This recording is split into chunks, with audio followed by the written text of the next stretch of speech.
Hablemos. Voces especializadas en ciencias sociales y humanidades. Historia, antropología, literatura, estudios políticos e internacionales, agua y sociedad. Divulguemos la ciencia. Hablemos.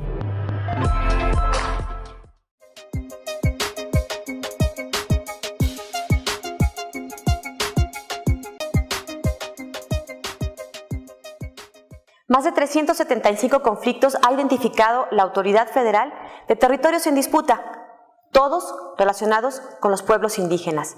Hoy estaremos platicando con 4 invitados que estuvieron en el 4º coloquio que se llevó a cabo aquí en el Colegio de San Luis, denominado Tierra, Territorialidades y Derechos Indígenas, Pasado y Presente. Los invitamos para que nos acompañen. Comenzamos. Bienvenidos.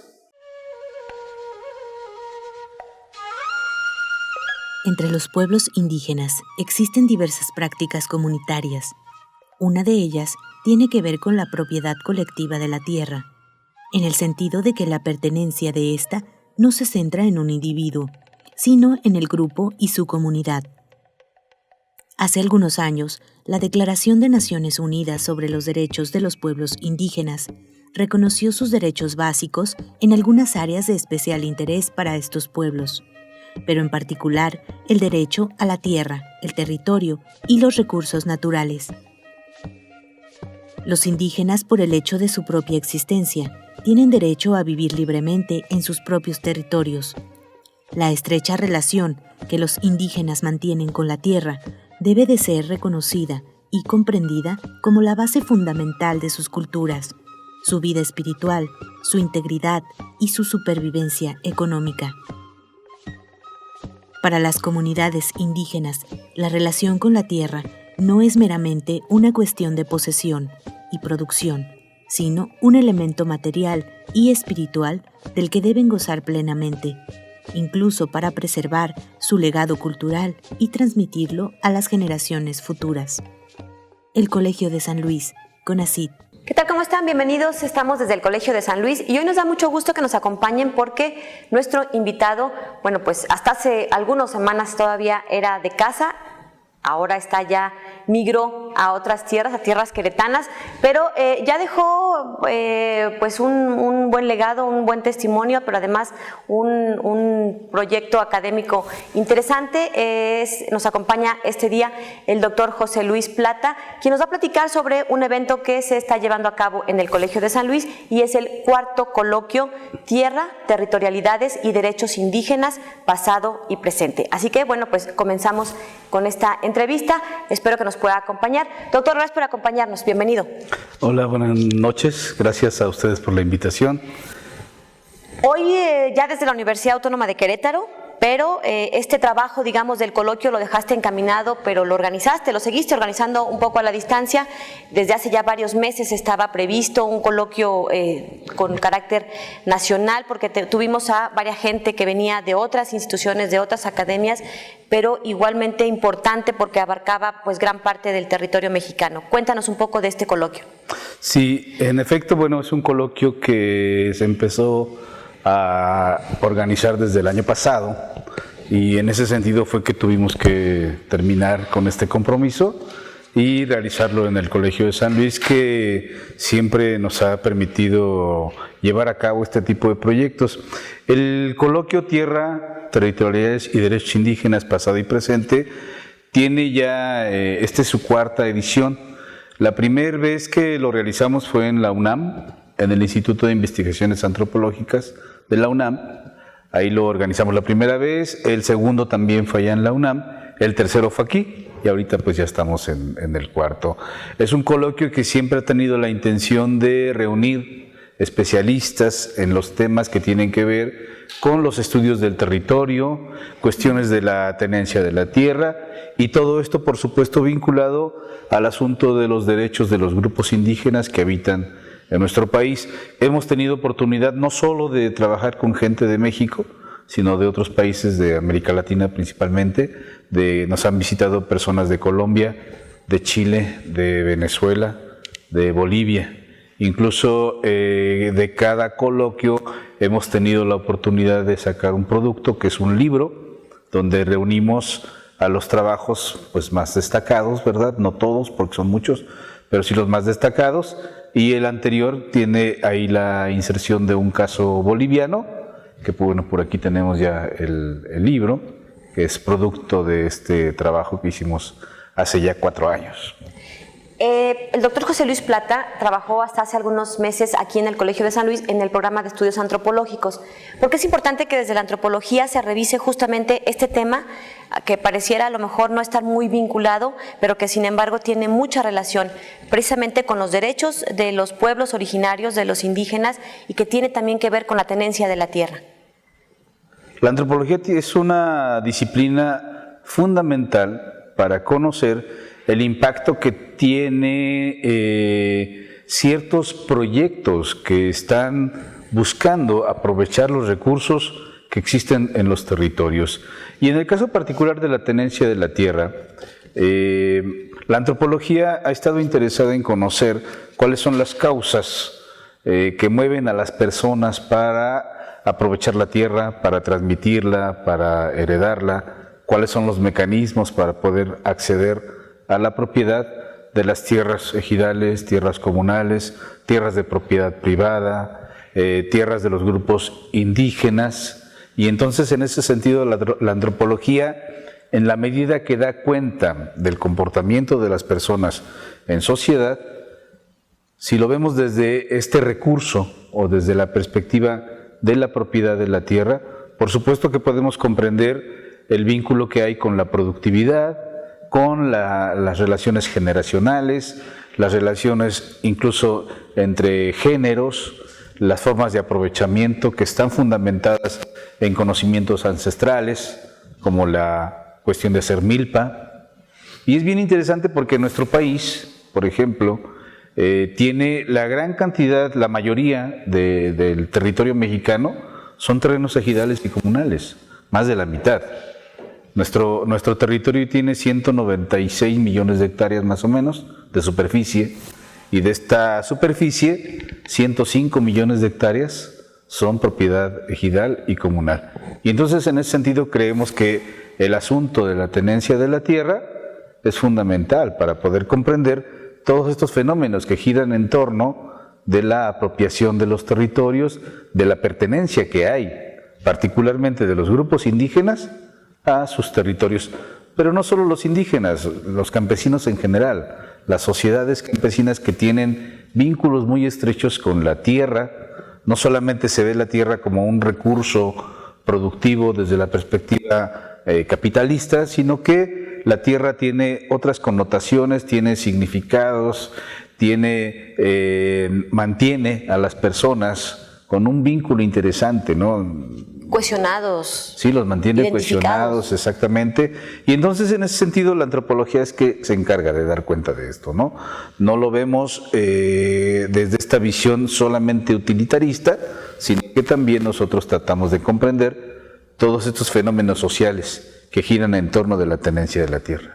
Sabemos que fue parte de lo que presentaste en este coloquio, el tema de la tenencia de la tierra, y que ha sido además tema de investigación en tu trayectoria profesional.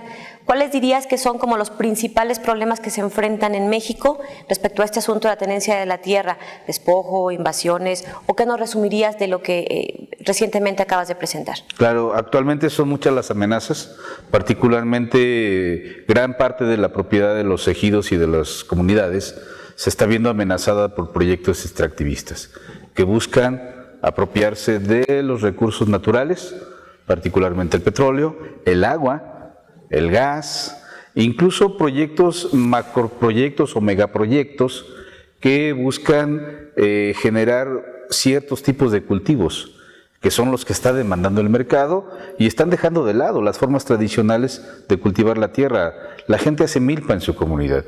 Y la milpa es un lugar donde no solamente se produce maíz, sino que la milpa es un lugar donde se produce frijol, calabaza y otros cultivos, depende mucho de la región también. Por ejemplo, yo que he trabajado mucho en la Huasteca, en la Huasteca en la milpa podemos encontrar árboles frutales, podemos encontrar verduras, quelites, cebollines, nopales, etcétera, ¿no? Hay una gran variedad de productos. Y en torno a la milpa se desarrollan muchas relaciones sociales también y productivas. Muchas relaciones sociales, productivas, rituales en torno de la petición de lluvia, y muchas de las festividades religiosas están vinculadas con los ciclos agrícolas. Entonces encontramos ahí una relación entre este espíritu festivo, ritual y el mismo sistema productivo fundamentado en la milpa. José Luis, nos quedan 2 minutitos. ¿Nos puedes decir qué destacarías de lo que se ha platicado hasta el momento en este coloquio y qué viene para la próxima edición? ¿Habrá una próxima edición? Seguramente, yo creo que sí, la idea es continuar con este coloquio.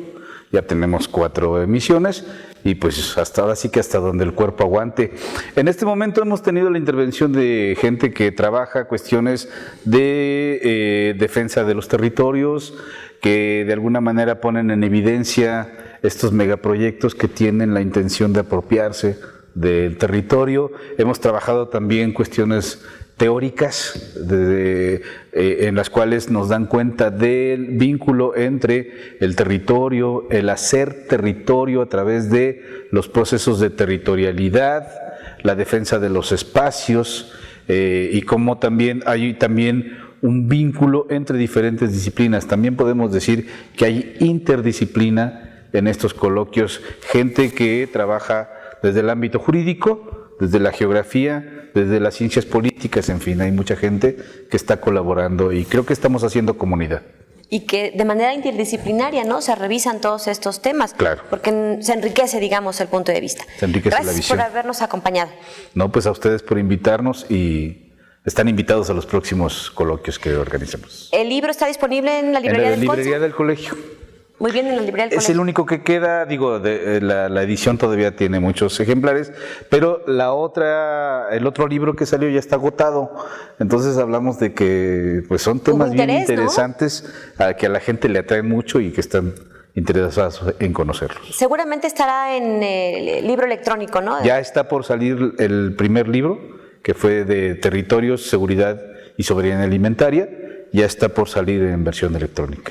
Bueno, nos vamos a una pausa, les invitamos para que sigan con nosotros. A lo largo del programa estaremos haciendo algunas otras entrevistas de quienes están asistiendo a este 4º coloquio Tierra, Territorialidades y Derechos Indígenas, Pasado y Presente. Vamos a un corte, antes los invitamos para que sigan en contacto con nosotros a través de nuestras redes sociales. Vamos a regalar un libro, comuníquese a través de Facebook en un mensaje inbox y por ahí estaremos avisando de quiénes son los ganadores de estos libros. Seguimos.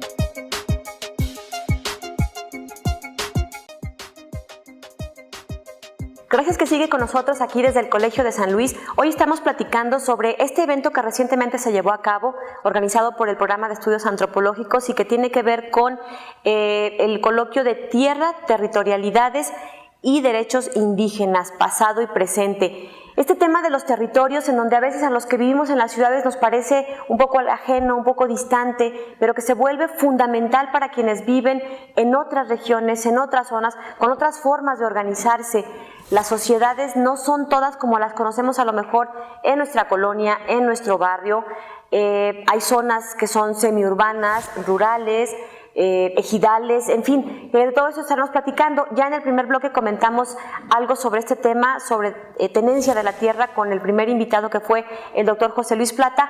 Ahora toca el turno de platicar con nuestro siguiente invitado, que también es investigador aquí en el Colegio de San Luis, en el programa Agua y Sociedad, y él es el doctor Francisco López Bárcenas, que ya ha estado con nosotros. Él es originario precisamente de una zona indígena, de una zona oaxaqueña, de la zona Mije, si mal no recuerdo, Mixteca, perdón. Y bueno, pues su tema tiene que ver precisamente pues con este asunto de los territorios indígenas. Platíquenos un poco qué entendemos por territorios indígenas. Gracias por acompañarnos. Bienvenido, doctor. No, muchas gracias por la invitación. Bueno, el territorio está ligado como al espacio territorial, pero sí vale la pena diferenciarlo de lo que es, el doctor José Luis decía, en México la mayor parte de las tierras de propiedad social son ejidos y comunidades. Podríamos decir que en principio eso es lo territorio, pero como el espacio físico. Como espacio físico podría darnos una primera idea, pero no se agota en eso. El territorio tiene también cuestiones materiales, inmateriales, que decir, A ver, un ejemplo de material o inmaterial. Lo biocultural, por ejemplo, sería muy material. Es decir, los pueblos indígenas tienen una visión distinta del agua, más allá de que sea un alimento para vivir. Tienen deidades sobre el agua, le hacen ceremonias a estas deidades, por decir algo. Hace rato decían la milpa, sí, pero en torno a la milpa se hacen también la mano vuelta para ir a sembrar la milpa, pero se hacen rituales cuando se cosecha y podemos ver muchas de ese tipo. Si uno lo plantea, se mete más a ese asunto, hay personas especialistas en rituales sobre el territorio, ¿no? Rezandero, de repente le dice uno, o chamanes dicen otro, pero lo cierto es que hay gente que tiene. Si se le busca uno, hay concepciones de seres míticos que son propietarios de esos espacios. De donde yo vengo, por ejemplo, hay un ser mítico que cuida los ojos de agua que le decimos Tabayuku, que se traduce así como el señor que hace el mal en el monte. Esa es como la traducción. En realidad es el que cuida el agua y le hace mal a uno si destruye eso. Si uno se porta mal. Así es. Pero también hay otra connotación porque no necesariamente los territorios tienen que ver con la delimitación de la propiedad agraria. El caso de San Luis Potosí, el más típico, son los wixárikas. Los wixárikas vienen desde Nayarit, vienen de Jalisco y vienen al Cerro del Quemado. El Cerro del Quemado ni es propiedad de ellos, hay propiedad. Ni habita nadie alrededor de ahí, nadie. Ni en Real de 14, ni en localidades aledañas. Sin embargo, ellos vienen a hacer ceremonias y cuando los afectan, como el caso de la minería o de la agroindustria, protestan y dicen, espérense, están destruyendo nuestro territorio. Entonces sí hay una connotación distinta. Inclusive en cuestiones legales, bueno, en México no tenemos legislación sobre territorio, solo sobre tierras. Sin embargo, tenemos legislación internacional, el Convenio 169 sobre pueblos indígenas, que el gobierno mexicano ha firmado y que tiene obligación de respetar. Y ahí se establece el territorio como la totalidad del hábitat que usan o utilizan de alguna manera. Amplísimo. Creo que nos genera muchos problemas. Es un elemento, pero nos genera muchos problemas porque pues, hay muchos espacios que los habitan y no necesariamente ellos reclaman como territorio. Yo más bien lo acotaría a los espacios que ellos ocupan y en donde controlan y ejercen un tipo de poder. Ahora, estos territorios, la importancia de estos territorios en la actualidad es que el tipo de desarrollo que estamos teniendo, extractivista, sobre todo minería, biodiversidad, extractivista, agua, que extraen la riqueza de ese lugar. Sí, en México somos un país, somos el quinto país mundial a nivel mundial, de biodiversidad, de riqueza. De riqueza. Y eso es lo que está interesando mucho a las empresas. A las grandes empresas transnacionales, a la empresa de la industria, a la empresa de la farmacéutica, a la empresa de la agricultura, a la de la alimentación y a las que especulan como la minería. Ahí están esos recursos. Entonces se están viendo afectados porque obviamente hay un interés privado que alguna legislación en México se ha abierto para que entre capital, pero a esta se opone una legislación sobre derechos humanos también amplia. Entonces el gran problema que tenemos aquí, el gran reto al que no le hemos entrado es cómo le hacemos de tal manera que el desarrollo o la idea de desarrollo que haya no vulnere derechos. Ese es el asunto. Cuando la gente se opone a los megaproyectos, pues no se opone porque no quiera, sino porque le está afectando directamente, ¿no? Entonces, bueno, pues de eso hemos estado hablando en el coloquio. Creo que ha sido una discusión bastante rica. Esperemos que haya resultados pronto de eso, ¿no? ¿Cuál diría que son las grandes zonas que están más en riesgo de los territorios indígenas en México? ¿Y cuáles son los principales problemas que están enfrentando? Bueno, tú ya nos decía algunos de ellos. Depende porque, por ejemplo, minería, hay estados que históricamente son mineros. San Luis Potosí, Sonora, y hay otros que, por ejemplo, minería no se mete mucho, como Oaxaca, por ejemplo. Sin embargo, en Oaxaca hay otro tipo de proyectos extractivistas, sobre todo sobre el agua. Pero si uno se va a Chiapas, a la selva lacandona, el problema es la minería. Y si se va uno a la zona del Golfo, lo que es Veracruz, lo que es Tamaulipas, pues lo que tenemos ahí es más problemas de hidrocarburos, ¿no? Es una diversidad dependiendo del tipo de recursos que hay, pero también los conflictos que se presentan son de una diversidad muy amplia dependiendo del grado de organización de la gente, del grado de participación que hay en el gobierno, de la agresividad o no agresividad de los capitales que llegan. Entonces es muy diverso. Lo cierto es que sí hay muchos conflictos agrarios. Hasta el 2017, o sea, hasta el año pasado, la Secretaría de Gobernación registró 375 conflictos. O sea, muchísimo. ¿De estos cuántos más o menos o qué porcentaje serían zonas indígenas? No, todas en zonas indígenas. Todas son en zonas indígenas. Todos en zonas indígenas.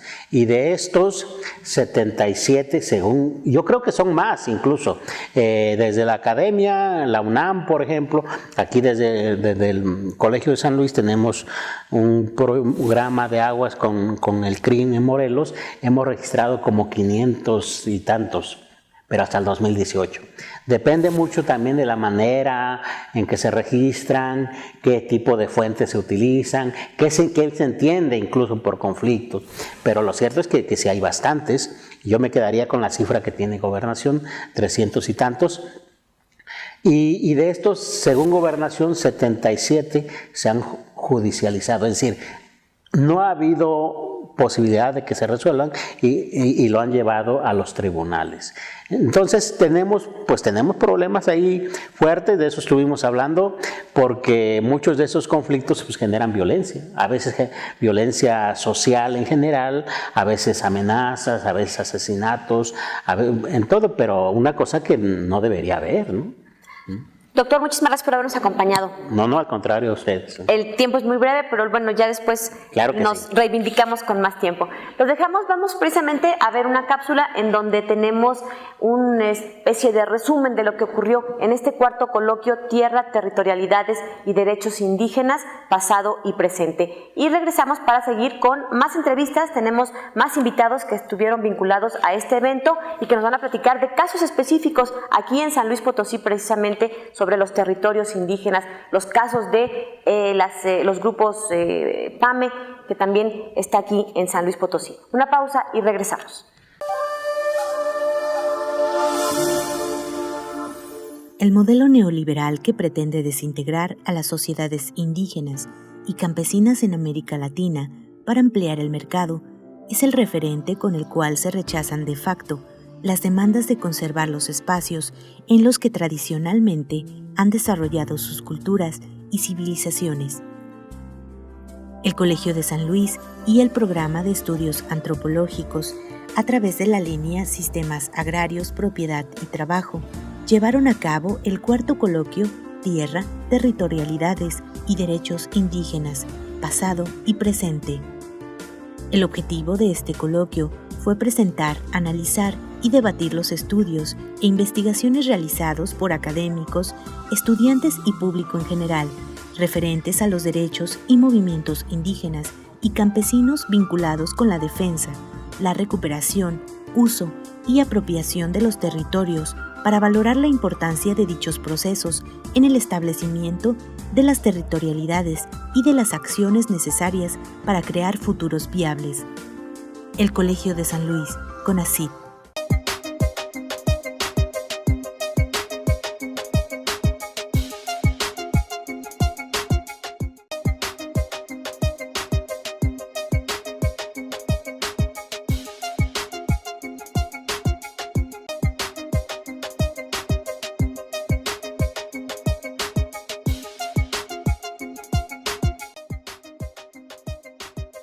Estamos de regreso, continuamos aquí desde el Colegio de San Luis, estamos transmitiendo desde este cuarto coloquio Tierra, Territorialidades y Derechos Indígenas, pasado y presente. Y bueno, pues como ya vimos en los primeros dos bloques, nos acompañaron investigadores que están vinculados a estos temas, que se presentaron justamente en las mesas de trabajo y que nos están explicando un poco por qué es importante conocer. Ya nos daban un dato antes de irnos al corte, en donde, bueno, pues más de 300 conflictos registrados por parte de la Secretaría de Gobernación, 375 conflictos oficialmente, aunque bueno, pues digamos que ese es solo un registro formal. Sabemos que existen a lo largo y ancho del país este tipo de problemáticas en donde no son en los territorios indígenas, sino que bueno, pues son muchas las razones y los involucrados, los grupos de poder, los intereses en los que se ven inmiscuidos los grupos sociales, los intereses económicos. Y bueno, pues precisamente para ir platicando más sobre esto, tenemos a nuestro siguiente invitado. Él es Edwin Michel Hernández, quien ha hecho un trabajo de investigación en la Huasteca Potosina, que involucra a 18 municipios, y ahorita nos va a explicar de qué se trata. Antes nada más déjenme recordarles que estamos regalando un libro. Si le interesa precisamente este tema, el doctor José Luis Plata nos dejó precisamente uno de sus libros que están a la venta en el Colegio de San Luis y que lo va a regalar para quien se comunique a través de Facebook en la página del Colegio de San Luis. Ahí nos pueden encontrar, así estamos como el Colegio de San Luis. Nos pueden escribir un mensaje inbox, nos dicen que están viendo el programa con este tema de territorios indígenas y les vamos a regalar el libro. A las primeras 2 personas que se comuniquen con nosotros por esta vía, a la primera le regalamos este libro y a la segunda un libro de historia.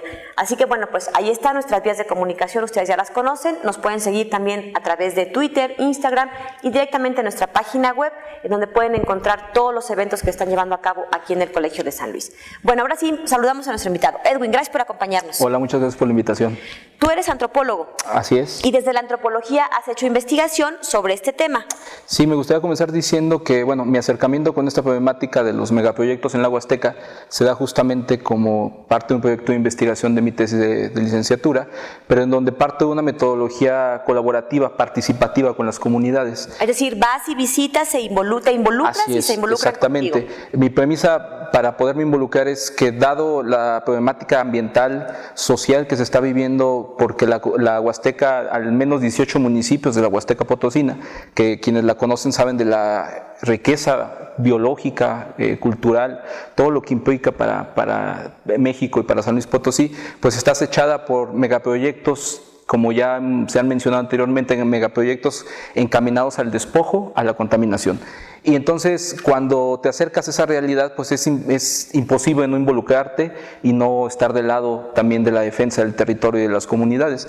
En ese sentido, es por ello que bueno, uno de los graves, o de lo que más llama la atención, es la cuestión del fracking o la fractura hidráulica, que a nivel mundial pues ha generado toda una serie de movilizaciones. En muchos países inclusive se ha llegado a prohibir, dado que está considerada como altamente contaminante y devastadora de todo el entorno. ¿Nos explicas así muy sencillamente claro. qué es el fracking? Porque lo hemos escuchado últimamente, Sí. más con una reforma a la ley que hubo precisamente para explotar hidrocarburos y otros recursos de ese tipo. Explícanos para la gente que nos ve, ¿qué es el fracking? Aquí en México, a raíz de la reforma energética y particularmente de la ley de hidrocarburos, se abre pues el camino a que empresas privadas, particulares, junto con la paraestatal Pemex, pues puedan llevar a cabo prácticas extractivas para sacar gas y petróleo del subsuelo.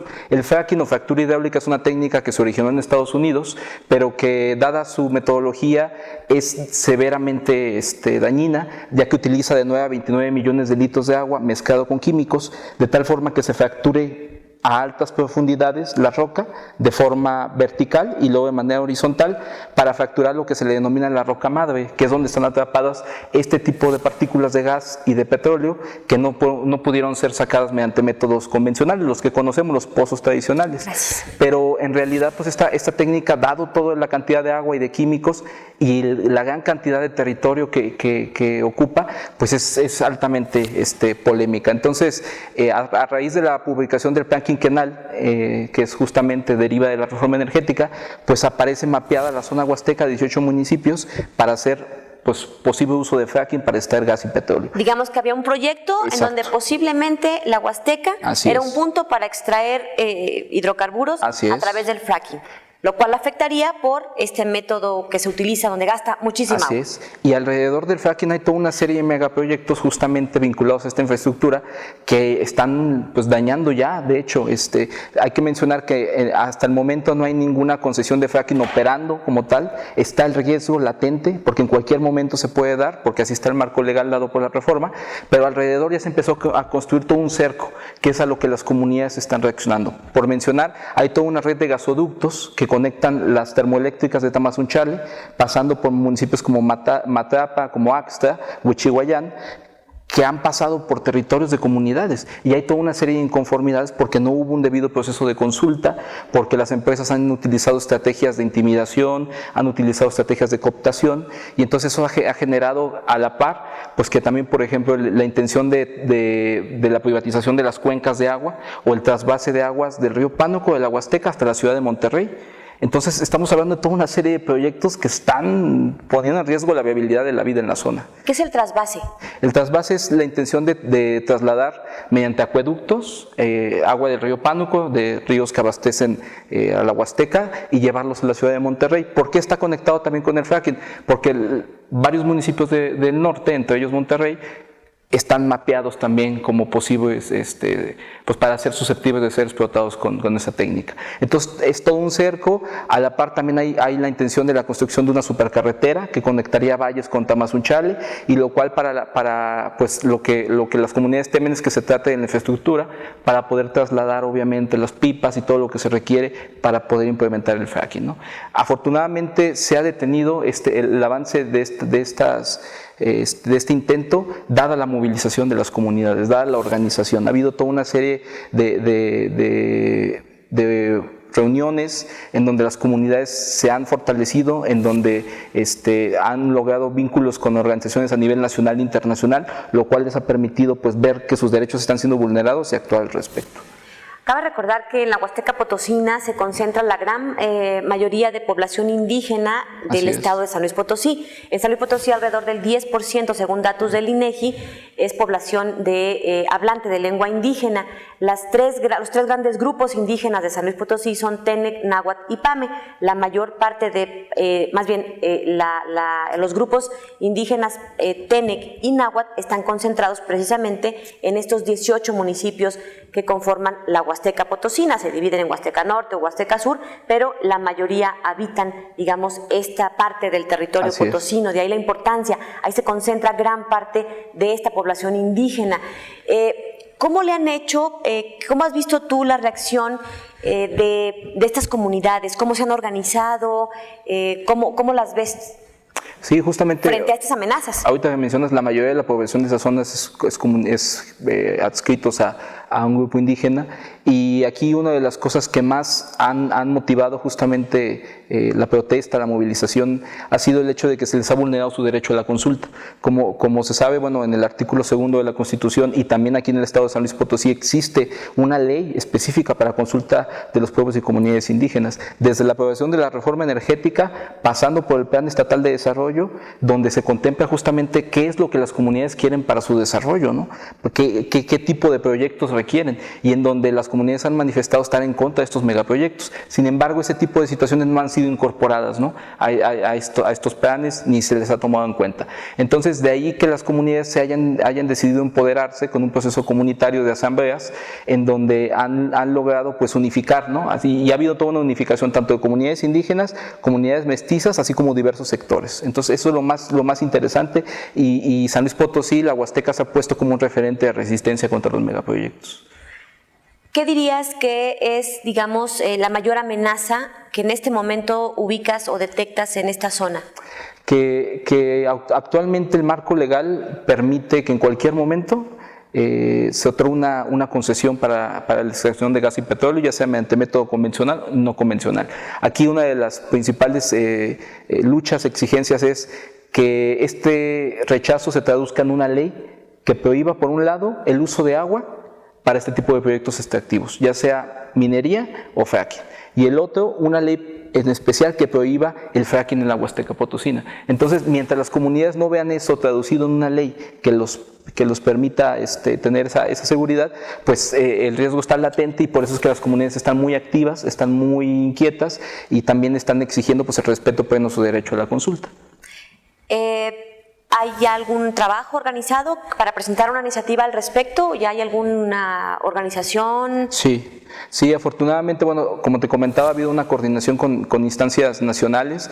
Por ejemplo, está la Coordinadora Agua para Todos, que ha estado trabajando en una iniciativa justamente para evitar la privatización del agua, para revertir esta veda que levantó Enrique Peña Nieto para que pudieran ser comercializados algunos reservas acuíferas y para lograr que el agua se destine para consumo humano y no para megaproyectos. Y por el otro lado, con la Alianza Mexicana contra el Fracking se ha trabajado en una iniciativa de ley que permita que, pues ahorita que se ha cambiado un poco la configuración en el interior de los poderes, pues haya una ley en específico a nivel nacional que prohíba el fracking. Edwin, muchas gracias por habernos acompañado. Al contrario, muchas gracias por el espacio. Interesante que las nuevas generaciones se estén involucrando en este tipo de asuntos, de problemáticas, pero sobre todo con elementos de ciencias sociales. Gracias por estar con nosotros, Edwin Michel Hernández. Y bueno, pues vamos a hacer una pausa. Les recordamos que tenemos nuestra novedad editorial. Le invitamos a que la conozca a través de esta pequeña cápsula. Regresamos.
Seguimos transmitiendo desde el Colegio de San Luis y les recuerdo que tenemos libros que estamos regalando. Si se comunican a través de nuestra página de Facebook como el Colegio de San Luis, así estamos. Y bueno, pues ahí en algún mensaje en privado de estos que se llaman inbox, le podemos regalar alguno de los 2 ejemplares que tenemos para regalar a las primeras personas que se comuniquen. Y bueno, pues seguimos en estas charlas desde este cuarto coloquio Tierra, Territorialidades y Derechos Indígenas, pasado y presente, y ahora toca el turno de platicar con Marco Antonio García. Él, bueno, pues nos va a platicar sobre PAMES y su territorio. La verdad es que este tema es a lo mejor específico, pero nos da una muestra de lo que se vive en algunas otras partes de México. Él es especialista en negociación y conflicto por la UNAM, tiene estudios en desarrollo rural y bueno, pues precisamente estuvo aquí en este evento de este coloquio con este tema. Gracias por acompañarnos, Marco. Al contrario, gracias a ti. Platícanos, a ver, te has especializado en este tema de los PAMES y su territorio. Sabemos que los tenemos aquí en la zona media de San Luis Potosí, muy cerca de Alaquines, del municipio de Alaquines, pero particularmente una comunidad que es Santa María Acapulco, es digamos donde se concentra la mayor parte de esta población. Platícanos al respecto. Sí, los PAMES son uno de los 3 grupos originarios de San Luis Potosí y efectivamente se ubican en la zona media y de alguna manera comparten parte del territorio con los TENEC y con los náhuatl de la Huasteca Potosina. Su territorio actual abarca más de 4 municipios en San Luis Potosí que son de sur a norte Santa Catarina, en donde se encuentra efectivamente Santa María Acapulco, después seguiría Rayón y Cárdenas, Tamazopo, y hacia el norte sería San Antonio de los Montes Alaquines y Ciudad del Maíz. Entonces, digamos, la mayor parte de la población se ubica efectivamente en Santa María Acapulco y en La Palma, que es el ejido que pertenece al municipio de Tamazopo. Sin embargo, en términos generales, y hay unos pocos más viviendo en el norte de Querétaro, que son originarios de Santa María Acapulco, en realidad. Emigraron en los años 50 a esta zona de Querétaro por alguna serie de problemas climáticos y falta de recursos alimenticios, básicamente. Entonces, digamos, están distribuidos en toda esta zona media. Actualmente, el INEGI tiene considerados más de 23,000 hablantes de lengua indígena. Lo interesante de los PAMES es que más del 90% de la población habla la lengua indígena, es hablante franca de la lengua indígena. Entonces esto le da una característica muy interesante, especialmente a la relación que tienen con el territorio, porque es a través de la lengua que de alguna u otra manera hacen la clasificación de los elementos que tienen en su territorio y al mismo tiempo la manera en la que ellos identifican aquellos aspectos que les son importantes para su cultura. Los PAMES en este momento tienen una relación específica con los ejidos, que son de alguna manera lo que fue reconocido por el Estado a ellos y cuyas gestiones comenzaron en los años 30 y se les reconocieron hasta los años 50. Entonces todos los PAMES tienen territorio, tienen un ejido reconocido y tienen una serie de prácticas relacionadas con este territorio. Las prácticas principales que tienen los PAMES tienen que ver con el monte, en algunos casos, y con su deidad principal, que es el trueno. Al respecto, los PAMES tienen tres celebraciones que son como las más importantes, digamos, dentro de su cosmovisión y dentro de su cultura. Y una de ellas se está llevando a cabo en este momento, que tiene que ver con el mes de los muertos o el mes de los tamales. En la zona, los muertos son celebrados durante un mes, desde ¿Noviembre? el 31. En la zona, perdón. ¿En noviembre específicamente? Exacto, efectivamente. Comienza el 31 de octubre y termina el 30 de noviembre. Cada 8 días se llevan a cabo las ofrendas dentro de los altares de los PAMES para los muertos. Y dentro de estos 30 días que se celebran a los muertos, se llevan a cabo ofrendas especialmente de tamales, por eso lo llaman el mes de los tamales. Además de esta está la Semana Santa, que es otra de las celebraciones principales con la que ellos abren el ciclo ritual, ¿sí? Y en la cual se llevan a cabo representaciones de la Pasión de Cristo, pero de forma local y organizada localmente, porque la iglesia no tiene una presencia permanente, especialmente en Santa María Acapulco. El sacerdote asiste una vez cada 2 meses, a veces una vez al mes, y son rezanderos locales los que llevan todo el proceso organizativo de la Semana Santa. Dentro de estas celebraciones hay un elemento que es importante destacar y que es una peculiaridad de los PAMES. Todas sus prácticas están territorializadas, es decir, todas sus prácticas conllevan desplazamiento en el territorio. Hacen procesiones y peregrinaciones. Hacen peregrinaciones y procesiones para todo, digamos. Cualquier celebración que hacen implica hacer una peregrinación y eso es lo interesante, porque en esta peregrinación van demarcando su territorio constantemente, es decir, van definiendo ante ellos mismos y ante las personas ajenas a su territorio que ese es su territorio, ¿no? Entonces, digamos, estas peregrinaciones son muy interesantes, son muy particulares y son una de las peculiaridades de los PAMES y la relación con su territorio. ¿Alguna amenaza que en este momento hayas identificado en esta zona PAME de San Luis Potosí? Digo, además de que tristemente es de los municipios más pobres, con menos desarrollo, el índice de desarrollo humano es de los más bajos precisamente en esta zona PAME, en algunos de estos municipios. ¿Has identificado alguna amenaza urgente, digamos, inminente? En cuanto a su territorio, o en cuanto a su cultura, al respeto de este pueblo originario. Claro, hay dos elementos, dos cuestiones que son importantes de resaltar. Los PAMES se encuentran en una desventaja social y de participación política con respecto a los municipios en los cuales habitan. Es decir, en el caso de Santa Catarina, por ejemplo, Santa Catarina ha sido gobernado durante los últimos 60 años por una serie de familias que se ubican en El Puente, que es una comunidad. Eso a pesar de que son 12,000 PAMES los que hay más o menos en la zona, Y, digamos, esa es como una de las problemáticas, la mayor participación política de los PAMES dentro de los municipios en los cuales habitan. Y la otra es la violencia que se ha desatado por el crimen organizado, especialmente en La Palma, lo que llevó a esas comunidades a organizarse y a hacer guardias comunitarias en algún momento, precisamente por la violencia que se desató en su territorio y que de alguna u otra manera frena la posibilidad de ellos de seguir conviviendo armónicamente con el mismo. ¿Qué tanto se abren los PAMES para que podamos ser parte, a lo mejor solo como observadores, de estos rituales que tienen que ver con su territorio precisamente, estas peregrinaciones? ¿Se puede? Sin duda. Parecería complicado, pero me parece que habría que darse la oportunidad de acercarse precisamente a estos municipios, a estas comunidades. En Santa María Acapulco no hay ningún problema con acercarse, el problema es llegar un poco por los 63 kilómetros que implica moverse de Santa 63 kilómetros se oyen cerca, pero créanme que el camino está bastante difícil. He tenido la oportunidad de estar ahí, precioso lugar, si pueden visítenlo. Es correcto, sí, y de hecho lo mismo se presenta en los 5 municipios en donde hay población indígena. Entonces, me parece que la oportunidad existe, no hay ninguna restricción para la participación de personas ajenas, por supuesto, siempre y cuando cuidando, digamos, con respeto las formas en las que ellos llevan a cabo estas prácticas, ellos no tienen ningún problema en que haya. ¿Por qué dirías que es importante que nos fijemos precisamente en los PAMES y su territorio, socialmente, desde la antropología, por ejemplo? ¿Por qué es importante revisarlo? En realidad, esta situación de la relación de los pueblos indígenas con su territorio es importante no solo para los PAMES, sino en general para todos los pueblos del país, porque es en el territorio en el cual se llevan a cabo sus principales, digamos, prácticas culturales.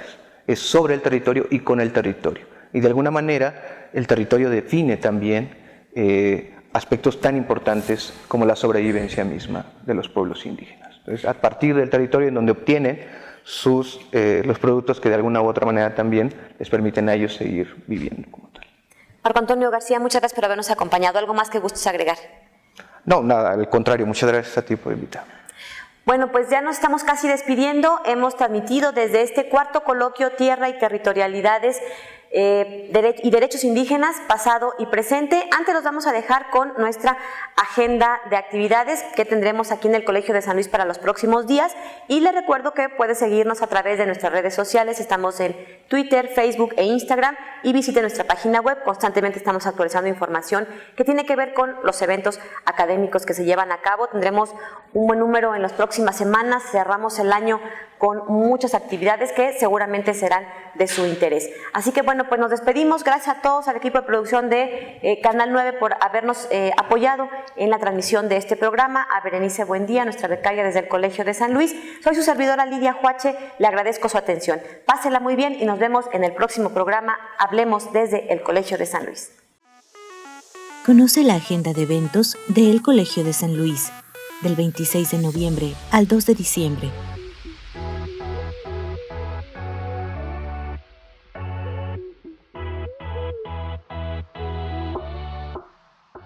Décima jornada académica y formativa Transformación Política del Estado, y siguen los retos para erradicar la violencia contra las mujeres en México, del 23 de noviembre al 2 de diciembre. No dejes de ver Hablemos, el programa de televisión de El Colegio de San Luis, todos los martes en punto de las 8 de la noche por 9 TV. Mesa Redonda El Valle del Mezquital, Cambios y Permanencias, 28 de noviembre, 4 de la tarde, Salón 121 del Instituto de Investigaciones Antropológicas de la UNAM. Escúchanos también por radio, Entre Voces, todos los jueves en punto de las 5 de la tarde por el 88.5 de FM, Radio Universidad. Séptima sesión del Seminario Permanente de Antropología del Derecho, 28 de noviembre, 5 de la tarde, Sala de Videoconferencias 2, Colsan. Conferencia magistral, Ecologías Políticas del Agua, Expertos y Construcción de Sentido en los Territorios. 29 de noviembre, 11 de la mañana, Salón 121 del Instituto de Investigaciones Antropológicas de la UNAM. Conversatorio Transparencia Incluyente, 30 de noviembre, 9:30 de la mañana, aula magna del Colegio de San Luis. Te esperamos en la Feria Internacional del Libro de Guadalajara.